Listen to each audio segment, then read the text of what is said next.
UKలో 1 year masters. No IELTS required up to 5 years visa. High visa success rate. ఇప్పుడు మీ career కానీ రేపు మీ అబ్బాయి cinema ఇండస్ట్రీలోకి హీరోగా వస్తున్నాడు, ఎదిగే అవకాశాలు లక్షణాలు ఆ సిమ్టమ్స్ కనిపిస్తున్నాయి నా అబ్బాయి పర్సనాలిటీ కానీ and the way he talk ఇవన్నీ. బట్ కాంట్రాస్ట్గా మీరు ఆలోచిస్తే మీ అబ్బాయి ట్రావెల్ ఎలా ఉంటుందని అనిపిస్తుంది సార్ మీకు, ఎందుకంటే మీకు పెద్ద సర్కిల్ ఉంది. అంటే ఈ సినిమా మీరేమో గన్ షాట్ సక్సెస్ అన్న నమ్మకంతో ఉన్నారు, మాకు ఆ నమ్మకం కలిగింది మీడియాకి. అదే అండి రిజల్ట్ నేను డెఫినెట్గా నేను తయారు చేసిన ప్రోడక్ట్ కాబట్టి బాగుంది అంటాను. రిజల్ట్ జనాలు చూసాకే వస్తుంది. నా ఎక్స్పెక్టేషన్ అయితే సూపర్ హిట్ అనే ఉంటుంది. కాకపోతే ఇది ఆ రిజల్ట్ ఎలా ఉన్నా కూడా నా బిడ్డ రేపా ఎల్లుండా ఇంకొక 2 years 4 years తెలియదండి, he will definitely stand success అవుతాడు. ఎందుకంటే తనలో ఉన్న స్కిల్స్, టాలెంట్, సిన్సియారిటీ ఈ 3 చెప్తా, వాడికి కూడా చెప్పా. ఈ 3 నువ్వు ఏది మిస్ అయినా నువ్వు రీచ్ అవ్వలేవు. నేను టాలెంట్ 50%, సిన్సియారిటీ 100%, హార్డ్ వర్క్ 100% పెట్టుకొని వచ్చాను నేను నా లైఫ్లో. నాకంటే గొప్ప టాలెంట్ ఉన్న వాళ్ళు కూడా నా స్టేజ్కి రాలే.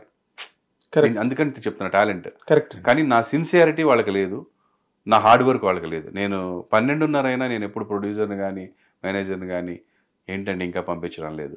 చాలామంది విసుక్కుండే వాళ్ళు అక్కడ కూర్చొని.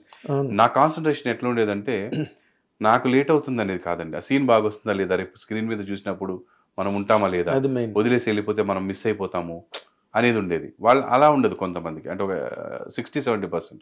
ఇప్పుడైతే మా టెలివిజన్ ఇండస్ట్రీలో 90% లేదు. వచ్చామా, డబ్బులు తీసుకున్నామా, వెళ్ళిపోయామా. అందుకని అసలు టీవీ ప్రొడక్షన్ చేయాలంటేనే చాలా కష్టంగా ఉంది. అది కూడా ఒక కారణం నేను సినిమా ప్రొడక్షన్ స్టార్ట్ చేయడానికి. మా అబ్బాయితోనే కాదు, నేను వేరే వాళ్ళతో చేయాలని కూడా ప్లాన్, సుధీర్తో చేయాలనుకుంటున్నాను, షణ్ముఖ్తో చేయాలనుకుంటున్నాను, కొత్త టాలెంట్ తోటి చేయాలనుకుంటున్నాను.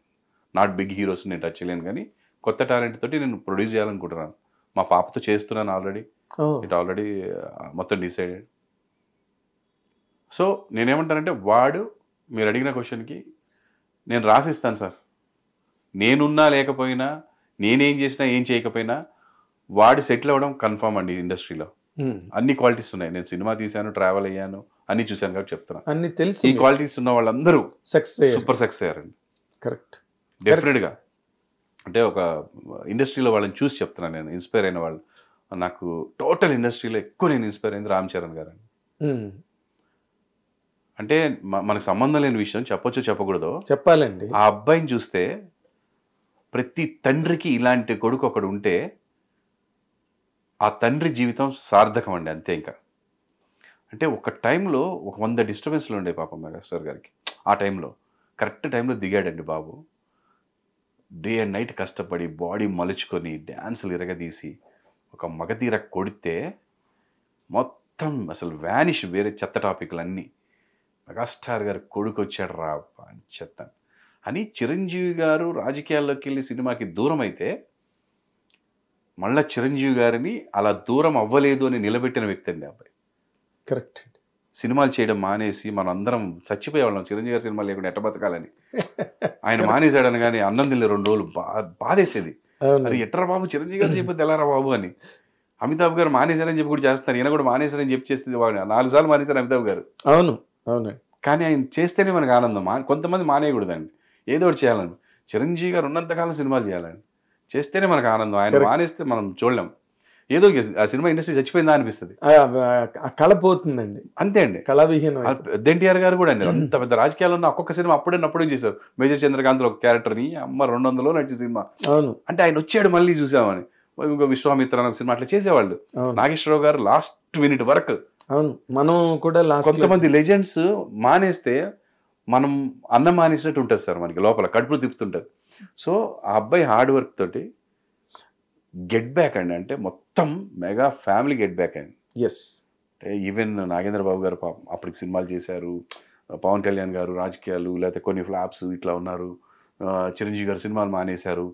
ఏంట్రా బాబు అనుకునే టైంలో వచ్చి కొడితే కంప్లీట్ గా అండర్ కరెంట్ గా చాలా మందికి తెలియని విషయం అండి. ఇలా ఉన్నదాన్ని ఇలా లేపింది మాత్రం రామ్ చరణ్ గారు అండి. ఎవరు యాక్సెప్ట్ చేసినా చేయకపోయినా నేను నేను అనలైజ్ చేసేది మాత్రం అదే. హీఈస్ ద మ్యాన్ అండి. అండ్ తను వాళ్ళ డాడీతో సినిమా తీశాడు సార్. నేను మా అబ్బాయితో తీసేది పెద్ద గొప్పగా సార్. మా అబ్బాయి నాతో సినిమా తీయడం గ్రేట్ సార్. అది ఎవరు చేశారు సార్ ఈ ప్రపంచంలో అంటే రామ్ చరణ్ ఒక్కడే sir. One and only Ram Charan తీసుకొచ్చాడు సార్. మళ్ళీ మంచి కొడితే 150 సినిమా. అప్పటిదాకా కోట్లు 100 కోట్లు అని చూడడం దాన్ని కొట్టాను సార్. మళ్ళీ ఏది ఈ ఏజ్లో చిరంజీవి గారిని అలా చూసి డబల్ యాక్షన్ ఆ సినిమాతో కొడితే అది సార్ ఒక తండ్రికి ఆనందం, ఒక పుత్రోత్సాహము, ఇటు పుత్రుడికి కూడా సార్థకమైన. అంటే మా నాన్నగారు ఏంటంటే సార్ ఇవాళ రేపు మనం పుట్టడం, బతకడం, చచ్చిపోవడం ఎప్పటితోటి చేస్తాం. ఏం చేయనోడు కూడా వచ్చేస్తలేదు. కానీ ఒక మెగాస్టార్ కొడుకుగా పుట్టాడు, పేరు నిలబెట్టాలి. ఒక చిన్న తప్పు చేసినా పెద్ద అంటే నువ్వు సంపాదించిన అసలు కొత్తగా పేరు పోగొట్టకుండా ఉండాలి. అది బాధ్యత, ప్రెషర్ సార్ అది అబ్బాయికి చాలా పెద్ద. మన అబ్బాయి కనుక మిగతా వాళ్ళలాగా పబ్బుల్లో తిరిగేసి ఎంజాయ్ చేసేసి చేస్తే ఏమవుతుంది సార్? కానీ ఒక వ్యక్తి, ఒక ప్రతి వాడు ఈ రోజున కాలేజ్ చదువుకుంటున్న ప్రతి కుర్రాడు ఆదర్శంగా తీసుకోవాల్సిన ఒకే ఒక వ్యక్తి మన ప్రపంచంలో, మన తెలుగు వాళ్ళలో రామ్ చరణ్. ఏం సార్ అబ్బాయి ఎంత సిన్సియర్గా, ఎంత ఎఫర్ట్స్. ఒక ఫ్యామిలీ లైఫ్ అంటే ఫ్యామిలీ, డాడీతో, వైఫ్తో, పిల్లలతో, మమ్మీతో, ఫ్యాన్స్తో చంపేస్తుంటాం మా వాడిని. నువ్వు వేరే ఏం ఫాలో అవ్వు, ఇది ఒక్కటి ఫాలో అవ్వు నీ జీవితంలో, మంచి నువ్వు సక్సెస్గా అవుతావు. నన్ను చెప్పుతో కూడా అని చెప్తాం మా వాడికి, ఇది ఫాలో అవును. ఏం ఏం ఏం చేయాలి మీరు? ఎందుకు వెళ్ళాలి బయటికి వెళ్ళి? ఎందుకు డ్యాన్సులు చేయాలి? దేనికోసం? అది డ్యాన్స్ ప్రాక్టీస్ చేసుకో, గంట సేపు నీ లైఫ్కి పనికి వస్తుంది. వెళ్ళి పబ్బులో ఎందుకు ఎగురుతావు? ఎందుకు? నీకు ఏం ఆనందం ఇస్తుంది? అవన్నీ ఎవరు చేస్తారు తెలుసా? లైఫ్లో ఏదో కోల్పోయిన వాడు ఏదో ఆనందాన్ని ఎత్తుకోవాలి కాబట్టి. ఆల్రెడీ హ్యాపీ లైఫ్ ఉంటే హ్యాపీ లైఫ్కి నువ్వు అక్కడికి ఎందుకు వెళ్ళడం? నువ్వు హ్యాపీగా ఉన్నావు కదా. అవును, you should spend with your family. మన శ్రేయోభిలాషులతోటి. ఎక్కడ హ్యాపీనెస్ వస్తుందంటే అండి, మనం డబ్బు సంపాదించిన తర్వాత మనం హ్యాపీగా బతుకుతుంటే కాదండి, మనకు ఉపయోగపడ్డ వాళ్ళు ఉంటారు ఎక్కడో ఒక చోట. అవును, అరే ఆ రోజు మనకి చెయ్యి ఇచ్చిన వాళ్ళు చాలా చిన్నోళ్ళు వచ్చి ఇప్పుడు ఏ పొజిషన్లో ఉండొచ్చు, వెళ్ళి పలకరించి వాళ్ళని, ఎలా ఉన్నారండి, బాగున్నారా, ఏమైనా అవసరం ఉందా, ఉన్నాయి నీ దగ్గర ఎక్స్ట్రా డబ్బులు, వాళ్ళు అడిగితేనే ఇవ్వు, అడగకుండా ఇస్తే మళ్ళీ అపాత్రదానం. కానీ కనుక్కో, ఏమైనా అవసరం ఉందా అని కనుక్కో. ఎందుకంటే అలాంటి మంచి వ్యక్తులు నోరు తెరిచి అడగలేరు. పక్కవాడికి హెల్ప్ చేసేవాడు ఎప్పుడు కూడా సార్ అడగలేడు సార్ నోరు తెరిచి. కరెక్ట్. మనము సహాయం తీసుకున్న వాళ్ళని గుర్తించాలి. నా జీవితంలో నేను ఈ ఇండస్ట్రీలో ఇన్ని రోజులు ఒక్క రోజు కూడా మనం అప్పు చేయకుండా హ్యాపీగా బతికామంటే అలా ఎవరో ఒకరు హెల్ప్ చేయడమే. ఒకప్పుడు మంజులా నాయుడు గారు మనలో టాలెంట్ చూసి అబ్బాయి బాగా చేస్తున్నాడని ఎంకరేజ్ చేయడం, అదే పెద్ద యాక్టింగ్ చేసే ఫేస్ కూడా కదా. అప్పుడు తర్వాత మెచ్యూరిటీ వస్తుంది, చేస్తుంటే ఫేస్లో ఏదో అడాప్ట్ అయిపోతారండి, అంటే క్యారెక్టర్ నుంచి ఇష్టపడతారు. సో అలా ఆ తర్వాత సుమన్ గారు ఒక పెద్ద లైఫ్ ఇవ్వడము.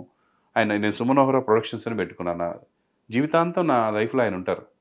ఆయన పేరు మీద పెట్టుకున్నాను నేను ఆ రోజు చెప్పి. మరి సుమన్ గారా?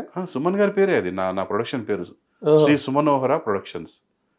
ఆయన సుమన్ ఓహరాలు అని ఒక ఇది రాశారండి, పాటలు క్యాసెట్. 1000 పాటలు రాశారు వెంకటేశ్వర స్వామి మీద ఆయన, దేవుడు. సో ఆ దేవుడు లాంటి వ్యక్తి మనకి హెల్ప్ చేయడం, అది మన జీవితాంతం గుర్తుపెట్టుకోవాలి. ఎలాగా? ఇలా ఏదో రకంగా మనం మర్చిపోలేము, ఎప్పటికీ మర్చిపోలేము వాళ్ళ ఎవ్వరిని కూడా.